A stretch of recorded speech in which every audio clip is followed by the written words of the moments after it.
آخر بڑے سے بڑا بادشاہ بھی، اس کے 2 ہاتھ 2 آنکھیں 1 ناک 2 پاؤں، اس کے سوا تو کچھ نہیں تھے. وہ اکیلا کیا کر لیتا؟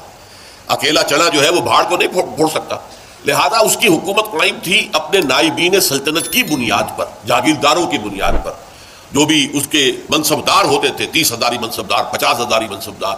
اور وہاں آپ یورپ میں انہیں کہتے تھے لارڈز ہیں. یہ ہے در حقیقت کہ جن کی بنیاد کے اوپر بادشاہ کی بادشاہت تھا. تو انہوں نے تصور کیا کہ اللہ بھی ایک بہت بڑا بادشاہ ہے، مان لیا سب سے بڑا بادشاہ ہے، لیکن اس کے نائبین سلطنت ہیں. وہ نائبین سلطنت کے بغیر تو حکومت نہیں کر سکتا. چنانچہ انہوں نے فرشتوں کو، جو کہ در حقیقت اللہ کے کارندے ہیں، جس کا صحیح تصور کیا ہے کہ یفعلون ما یؤمرون لا یعصون اللہ ما امرهم، اللہ تعالیٰ جو حکم دے دے قطعاً اس کے اندر نافرمانی نہیں کر سکتے، بلکہ وہی کچھ کرتے ہیں جس کا حکم دیا جاتا ہے. انہوں نے ان فرشتوں کے تصور کو بگاڑ کر یہ دیویاں دیوتا خدا، یہ چھوٹے خدا بنا لیے کہ ان کے پاس بھی کچھ اختیار ہے. آخر 50,000 منصبدار جو ہے اس کے پاس بھی طاقت ہوتی ہے، فوج ہوتی ہے. 30,000 منصبدار کے پاس بھی کچھ نفری ہوتی ہے، کچھ طاقت ہوتی ہے، کچھ اختیارات ہوتے ہیں. لہذا انہوں نے یہ در حقیقت دیوی دیوتا اور گاڈز اینڈ گاڈیسز وغیرہ جو ہے، یہ ایمان باللہ کی بگڑی ہوئی شکل ہے، ایمان بالملائکہ کی بگڑی ہوئی شکل ہے، کہ انہوں نے ملائکہ کو با اختیار مان کر اب ان کو بھی ان کے لیے مورتیاں بنا لی، ان کے لیے تصویریں بنا لی، ان کے لیے اپنے تخیل سے اپنے تصور سے شکلیں بنا لی، پھر ان کے خاندان بنا لیے، فلاں کی بیوی فلاں دیوتا کی وہ بیوی جو ہے وہ اس کی دیوی. اس طریقے سے ایک نظام جو ہے خاندانی گھڑ لیا اور انہیں وہ دیویاں اور دیوتا بنا لیا. انہوں نے سمجھا کہ جیسے بڑے سے بڑے شہنشاہ کی شہنشاہی بھی نائبین سلطنت کے بل پر قائم ہے، اسی طرح اللہ کی بادشاہت جو ہے تو سب سے بڑا بادشاہ وہ اللہ بادشاہ، سب سے بڑا بادشاہ، لیکن یہ کہ اس کی بادشاہی بھی ان نائبین سلطنت کی بنیاد پر قائم ہے. لہذا ان کی کچھ نہ کچھ دنڈوت کرو، ان کی کچھ نہ کچھ جو ہے وہ پوجا کرو، پاٹ کرو، کچھ ان کو دھو، کچھ ان کا دھون پیو، کچھ انہیں خوش کرو گے تو اللہ خوش ہوگا نا، یہ راضی ہوں گے تو اللہ راضی ہوگا. یہ تصور کیا ہے؟ انسان نے اللہ کو ایک بہت بڑے بادشاہ یا بہت بڑے جاگیردار کی شکل کے اندر دیکھا اور یہ نہیں سمجھا کہ وہ تو خود قوی ہے. ان اللہ لقوی عزیز. اس کی قوت جو ہے فرشتوں کے اوپر اس کا دار و مدار نہیں ہے. کوئی نائبین سلطنت نہیں ہے کہ جن کے اوپر اس کی طاقت کا دار و مدار ہو. بذات ہی قوی ہے، بذات ہی عزیز ہے. اس کی قوت اور اس کا اختیار جو ہے وہ اپنی ذات میں ہے، کسی اور کے سہارے قائم نہیں ہے. اسی طرح کچھ لوگوں نے سوچا کہ بڑے سے بڑا بادشاہ بھی ہوتا ہے تو آخر وہ ظاہر بات ہے کہ اگرچہ آپ کو معلوم ہے کہ ویسے انسان کو زیادہ مطلوب تو بیٹے ہوتے ہیں کیونکہ اس سے اس کا نام چلتا ہے، لیکن زیادہ محبت بیٹیوں سے ہوتی ہے. اس اعتبار سے اگر کوئی بیٹی جو ہے کوئی اپنے باپ سے فرمائش کرے تو بڑا مشکل ہو جاتا ہے باپ کے لیے اپنی بچی کا، اپنی بیٹی کی فرمائش کو رد کرنا. اس طریقے سے عرب والوں نے کیا سمجھا، یہ فرشتے جو ہیں خدا کی بیٹیاں ہیں اور خدا اپنی بیٹیوں کی کسی فرمائش کو رد نہیں کر سکتا. اگر یہ جو ہے کسی کی سفارش کر دے گی تو بس کیا کہنے، پھر اس کا بیڑا پار ہو جائے گا، وہ کامیاب ہو جائے گا. اس بنیاد پر انہوں نے فرشتوں کو خدا کی بیٹیاں قرار دیا، ان کی مورتیاں بنائی. لات عزا منات یہ سب مؤنث نام ہے جیسا کہ میں نے آپ کو بتایا. اور صاف انہوں نے کہا وَمَا نَعْبُدُهُمْ إِلَّا لِيُقَرِّبُونَا إِلَى اللَّهِ زُلْفَىٰ، ہم جو ان کو پوجتے ہیں وہ اس لیے کہ ہمیں اللہ سے قریب تر کر دیں. اور یہ بھی کہا گیا کہ هؤلاء شفعاؤنا عند اللہ، یہ اللہ کے ہاں ہمارے شفیع ہوں گے. اختیار مطلق تو اللہ کے ہاتھ میں ہے، لیکن کوئی شخص اپنی پیاری بچی کی کسی بات کو رد کرتا ہے؟ اللہ بھی اپنی بیٹیوں کی سفارش کو رد نہیں کرے گا، لہذا ان کی سفارش سے ہمارا بیڑا پار ہو جائے گا. اسی طریقے سے بڑے سے بڑا آدمی بھی ہوتا ہے تو اس کے کچھ دوست ہوتے ہیں، ان دوستوں کی بات وہ ٹال نہیں سکتا. اس کی وجہ کیا ہے؟ ہر انسان کو معلوم ہو، یا بڑے سے بڑا انسان ہو، اسے معلوم ہوتا ہے کہ کسی وقت مجھے ضرورت پیش آ سکتی ہے اپنے دوست کی مدد کی. اب اگر میں اپنے دوست کی کوئی بات نہیں مانوں گا تو میری ضرورت کے وقت یہ میرا دوست میرے کام نہیں آئے گا. تو دوستیاں پالی جاتی ہیں، باقاعدہ ان کو نبھایا جاتا ہے. بھائی بات تو یہ غلط کہہ رہا ہے، صحیح نہیں ہے، لیکن کیا کریں دوست ہے. اب دوست کی بات تو لٹائی نہیں جا سکتی، ماننی پڑتی ہے. اسی سے تصور بنا اللہ کے اولیاء، اللہ کے دوست، جتنے بھی عظیم انسان گزرے کہ جو اپنی جگہ پر اللہ کے بندے تھے، بالکل اللہ کی بندگی ہی پر وہ فخر کرتے تھے اور وہ اللہ کے سامنے سر تسلیم جو ہے جھکائے رکھتے تھے. لیکن ان کے تقوی، ان کے زہد کی بنا پر انہیں جب اولیاء اللہ قرار دے دیا گیا تو اللہ کے دوست ہیں، اللہ کے ولی ہیں. اب یہ کسی سے خوش ہو جائے اور اس کی سفارش کر دے تو بیڑا پار ہو جائے گا. لہذا اولیاء اللہ کو بھی خداؤں کی فہرست میں شامل کر لیا گیا. چنانچہ یہ بات تقریباً اجماعی ہے کہ یہ جو قوم نوح کے بت تھے، وہ بت تمام کے تمام اولیاء اللہ، اس قوم کے اندر جو اولیاء اللہ گزرے تھے، بڑے نیک لوگ، زاہد و عابد، اللہ کے محبت کرنے والے، اللہ کے لیے اپنی پوری زندگی لگا دینے والے، ان کے ناموں پر انہوں نے بت گھڑ لیے تھے. اب آج ہمارے یہاں یہ صرف کمی ہوئی ہے کہ بت نہیں ہے، لیکن قبروں کے ساتھ وہی معاملہ ہو رہا ہے. قبروں کو دھویا جا رہا ہے، دودھ سے دھویا جا رہا ہے، کسی عرق گلاب سے دھویا جا رہا ہے، اور پھر ظاہر بات ہے کہ اس میں سے کوئی ایک گلاس بھر کے لے آئے تو گویا کہ بڑا تبرک اس کو مل گیا، اسے سنبھال کر رکھے گا. یہ سارا کام کیا ہو رہا ہے؟ وہ یہی ہے کہ اولیاء اللہ ہیں، اللہ کے اولیاء ہیں، یہ راضی ہو جائیں، یہ خوش ہو جائیں، یہ کسی کی سفارش کر دیں تو بیڑا پار ہو جائے گا۔ اس لیے کہ آپ کو معلوم ہے کہ بڑے سے بڑا شخص بھی اپنے دوستوں کی بات تو رد نہیں کر سکتا نا۔ اب یہ ساری چیزیں کیوں ہو رہی ہیں کہ تم نے اللہ تعالیٰ کو انسان سمجھا ہے اور بڑے سے بڑے انسان پر قیاس کر لیا ہے، بادشاہ ہو، بہت بڑا جاگیردار ہو، عام ایک کاشتکار جو ہے غریب، وہ شاید بادشاہ کو بھی نہ جانتا ہو کس بلا کا نام ہے، اسے تو معلوم ہے ہمارا جاگیردار ہے جو چاہے کرتا ہے، جس کی بیٹی چاہے اٹھا کر لے گا، جس کا جو چاہے کام کرے، اس کو کوئی چیلنج نہیں کر سکتا، اس کے اختیارات مطلق ہیں، بس جاگیردار۔ اسی پر انہوں نے قیاس کر کے اللہ تعالیٰ کے ساتھ یا نائبین سلطنت گھڑ لیے، یا اللہ کی بیٹیاں بنا لی، یا اللہ کے بیٹے بنا لیے، یا یہ کہ اولیاء اللہ کے ساتھ وہ معاملہ کرنا شروع کر دیا جو اللہ کے ساتھ کرنا چاہیے تھا۔ یہ ہے اصل سبب، ما قدر اللہ حق قدرہ، وہ اللہ کا اندازہ نہیں کر سکے۔ اللہ کی حکومت کسی کے بل پر قائم نہیں ہے، اللہ کسی کا دست نگر نہیں ہے، اللہ کو کسی کی حمایت کی ضرورت نہیں ہے، اللہ بذات ہی القوی ہے، اسے کسی فرشتے کی حاجت نہیں ہے، جو چاہے جب چاہے بغیر کسی فرشتے کو بیچ میں لائے ہوئے اللہ تعالیٰ کر سکتا ہے، آنے واحد کے اندر اس کا ایک حرف کن ہوگا اور بڑی سے بڑی بات ہو جائے گی۔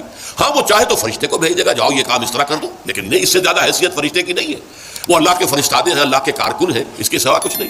اولیاء اللہ اللہ کے دوست ہیں، یقیناً کوئی شک نہیں، لیکن یہ کہ ان کے ہاتھ میں اختیار مطلق نہیں ہے کہ جس کو چاہے بخشوا دے۔ اللہ تعالیٰ کا اختیار ہے، وہ جس کی چاہے گا شفاعت سنے گا، مانے گا، جس کو اجازت دے گا وہ صرف شفاعت کے لیے زبان کھول سکے گا۔ یہ ساری چیزیں جو ہیں یہ تمام اپنی اپنی جگہ پر بیٹھ جائیں تو پھر شرک کا خاتمہ ہو جائے گا، اللہ تعالیٰ کی عظمت جو ہے وہ دل پر اجاگر ہو جائے گی۔ اب اسی پر قیاس کیجئے، جو اللہ کی عظمت کا اندازہ کر لے، جو اللہ کے حسن و جمال کی کوئی جھلک دیکھ لے، کیا وہ دنیا میں کسی اور شے کا پرستار ہو سکتا ہے؟ اللہ کا حسن، اللہ کا کمال، اللہ کا جمال، اللہ کی قدرت کاملہ، اللہ کا علم کامل اگر کوئی اندازہ ہو جائے تو کیا آپ اپنے نفس کے غلام بن سکیں گے؟ افرأیت من اتخذ الہہ ہواہ، کیا آپ وطن کو معبود بنا سکیں گے؟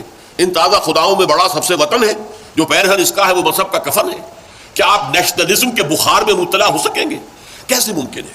کیا کوئی جھوٹا نظریہ جو ہے ایک تصور کے حسن مبہم پر ساری ہستی لٹائی جاتی ہے؟ کمیونسٹوں نے اپنی جانیں دی ہیں کس لیے کہ ایک آئیڈیل خواب انہوں نے دیکھا کہ کلاس لیس سوسائٹی ہمیں بنانی ہے، جس میں استحصال نہ ہو، جس میں کسی پر جبر نہ ہو، کسی پر ظلم نہ ہو۔ ایک خواب تھا، تصور تھا، وہ ایک دن کے لیے بھی نظام قائم نہیں ہو سکا، لیکن جن لوگوں نے اس تصور کے اور اس خواب کو قبول کر کے جانیں دی ہیں، آپ ان کا تصور کیجئے، ایک تصور کے حسن مبہم پر ساری ہستی لٹائی جاتی ہے، ساری ہستی لٹا دی، لوگوں نے جانیں دے دی۔ لیکن یہ کہ اللہ کا اگر انسان کو اللہ کی معرفت کا کچھ حصہ حاصل ہو جائے، اللہ کی قدرت کاملہ، اللہ تعالیٰ کا علم کامل، اللہ تعالیٰ کا ہر جگہ ہر آن موجود ہونا، اللہ کا ہمارے ساتھ ہونا، ہماری رگے جاں سے بھی قریب تر ہونا، یہ ساری اس کی صفات کمال جو ہے اگر واقعتاً اس کی کوئی جھلک انسان دیکھ پائے، دیکھیے میں کہہ رہا ہوں دیکھ پائے، ایک یہ کہ عقیدہ ہے ہمارا، عقیدہ اور شے ہے، اگر آپ کو یہ محسوس ہونے لگے، اگر یہ آپ کا حال بن جائے، اگر یہ آپ کی وجود کے اندر سرایت کر جائے، تو یہ ہے پھر سب سے اونچا مقام، یہ ہے کہ جس سے پھر آپ بری ہو جائیں گے ہر نوع کے شرک سے۔ کیا فرشتے اور کیا اولیاء اللہ اور کیا انبیاء اور رسول، انبیاء اور رسول بھی اللہ تعالیٰ کے کام کے اوپر معمور ہے، وہ تو کامتے رہتے تھے کہیں ہم سے کمی نہ ہو جائے، کہیں ایسا نہ ہو کہ ہماری طرف سے تو کوتاہی نہیں ہو رہی، کہیں اللہ تعالیٰ کے ہاں ہم نہ پکڑے جائیں کہ یہ لوگ ایمان اس لیے نہیں لا رہے کہ شاید ہماری طرف سے تبلیغ اور دعوت میں کوئی کمی ہو رہی ہو۔ ان کا حال تو یہ ہوتا تھا۔ اور یا اللہ کا معاملہ کیا تھا؟ یقیناً انہوں نے اپنی زندگیاں جو ہے لوگوں کو خیر کی طرف دعوت دینے میں صرف کی ہے، لیکن خود ان کی اپنی زندگی دیکھو، وہ مکمل عبد تھے۔ سب سے بڑھ کر یہ کہ محمد الرسول اللہ جو حبیب اللہ ہے صلی اللہ علیہ وسلم، ان کی بھی نسبت عبدیت مقدم ہے، نسبت رسالت مؤخر ہے۔ اشہد ان لا الہ الا اللہ وحدہ لا شریک لہ واشہد ان محمدا عبدہ ورسولہ، عبدیت مقدم ہے، رسالت مؤخر ہے اس پر۔ آپ کی اصل نسبت جو ہے میں نے بارہا اس کو بیان کیا ہے، قرآن مجید میں جہاں کہیں بھی ایسا مقام آتا ہے کہ بہت ہی شفقت اور محبت اور اپنائیت کا اظہار ہو حضور کے لیے، وہاں حضور کی نسبت عبدیت کو واضح کیا جاتا ہے۔ سبحان الذی اسریٰ بعبدہ لیلا من المسجد الحرام الی المسجد الاقصی، یہ کیا تھا؟ اس قدر بڑا واقعہ ہو رہا ہے، معراج کا واقعہ ہو رہا ہے، لیکن کیا عبد کا لفظ لایا گیا، سبحان الذی اسریٰ بعبدہ، تو اپنے بندے کو لے گئے۔ عبدہ جو ہے وہ اصل نسبت ہے۔ سورہ کہف کے اندر الحمدللہ الذی انزل علی عبدہ الکتاب ولم یجعل لہ عوجا، تبارک الذی نزل الفرقان علی عبدہ لیکون للعالمین نذیرا۔ عبدیت ہے اصل نسبت محمد رسول اللہ صلی اللہ علیہ وسلم کی۔ جب آپ کی عمر زیادہ ہو گئی تھی، اگرچہ آپ کی عمر جو ہے عام اعتبارات سے زیادہ نہیں ہوئی، لیکن یہ کہ بہرحال کچھ نہ کچھ آخری ایام میں آپ کا جسم بھاری بھی ہو گیا تھا، اور آپ رات کو جو کھڑے ہوتے تھے تو آپ کے پاؤں متورم ہو جاتے تھے۔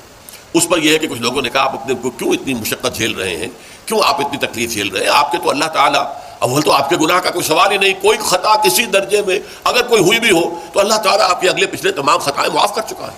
تو حضور کا کیا جواب تھا؟ افلا اکون عبدا شکورا، تو کیا میں اللہ کا شکر گزار بندہ نہ بنوں؟ اللہ کی نعمتیں جو مجھ پر ہوئی ہیں، جو انعامات ہوئے ہیں، اللہ نے مجھ پر جو فضل فرمایا ہے، اللہ نے مجھے جو مقامات عالیہ عطا کیے ہیں اور جو مزید عطا کرنے کا وعدہ کیا، مقام محمود یہ مجھے عطا کیا جانا ہے، میں اس کا شکر ادا نہ کروں؟ یہ اس کا شکرانہ ہے جو میں ادا کر رہا ہوں. میں رات کو کھڑا ہو کر یہ مشقت جھیل رہا ہوں، میرے پاؤں جو ہے ان پر ورم آ رہا ہے، ٹھیک ہے، لیکن یہ سب کچھ کیوں کر رہا ہوں؟ افلا اکون عبدا شکورا، کیا میں اللہ کا ایک شکر گزار بندہ نہ بنوں؟ تو اس اعتبار سے نوٹ کر لیجئے کہ اولیاء اللہ ہوں یا انبیاء ہوں یا رسول ہوں، عظیم ترین شخصیتیں ہوں، ان کا اصل جو ہے، جو سرمایہ افتخار ہے ان کے لیے، وہ تو عبدیت ہے. یہی وجہ علامہ اقبال نے بہت خوب انداز میں کہا ہے، جو معراج کی کیفیت کو بیان کیا کہ عبد دیگر عبدہو چیزیں دیگر ما سراپا انتظار او منتظر. اب یہ شعر جو ہے اس وضاحت چاہتا ہے، عبد تو سبھی ہے، خواہشات کا بندہ، نفس کا بندہ، دولت کا بندہ، وطن کا بندہ، یہ سب بندے ہیں، سب بندگی تو ہے. عبد دیگر عبدہو، صرف اسی کا بندہ بن جانا، سب سے ہٹ کر، سب سے آزادی پا کر. یہ ایک سجدہ جسے تو گراں سمجھتا ہے، ہزار سجدوں سے دیتا ہے آدمی کو نجات. وہ عبدہو جو صرف اللہ کا بندہ بن چکا ہو. عبدہو چیزیں دیگر، یہ شیء اور ہے. ما سراپا انتظار او منتظر، ہم تو ہمیشہ انتظار میں رہتے ہیں کہ کبھی اللہ کی کوئی تجلی، کوئی کرن جو ہے وہ ہم میں بھی نصیب ہو جائے. اور ان کا انتظار کیا جا رہا تھا شب معراج میں، ان کے استقبال کی تیاریاں ہو رہی تھی. ہم منتظر ہیں، وہ منتظر تھے. ما سراپا انتظار، منتظر عربی میں معنی ہوں گے انتظار کرنے والا، اور منتظر مفعول ہے جس کا انتظار کیا جا رہا ہو. وہ منتظر، ان کا تو انتظار ہو رہا تھا، استقبال کی تیاریاں ہو رہی تھی. تو اس چیز کو ذہن میں رکھیے کہ یہ زمین و آسمان کا فرق ہو جاتا ہے جب انسان صرف اس کا بندہ بن جائے. اور صرف اس کا بندہ کب بنے گا؟ جبکہ حقیقتاً لا مطلوب الا اللہ، لا مقصود الا اللہ، لا محبوب الا اللہ. کوئی درمیانی مقاصد ہو سکتے ہیں، آخری مقصد اللہ. چھوٹی محبتیں ہو سکتی ہیں، اولاد سے بھی کرو، بیویوں سے کرو، بیویاں شوہروں سے کرے، اپنے بدن سے بھی کرو، لیکن یہ کہ سب محبتیں جو ہے وہ ایک محبت کے تابع ہو جائے، اللہ کی محبت کے تابع. یہ ہے لا محبوب الا اللہ. محبوب حقیقی، محبوب مطلق اللہ کے سوا کوئی نہیں. مطلوب حقیقی، مطلوب مطلق اللہ کے سوا کوئی نہیں.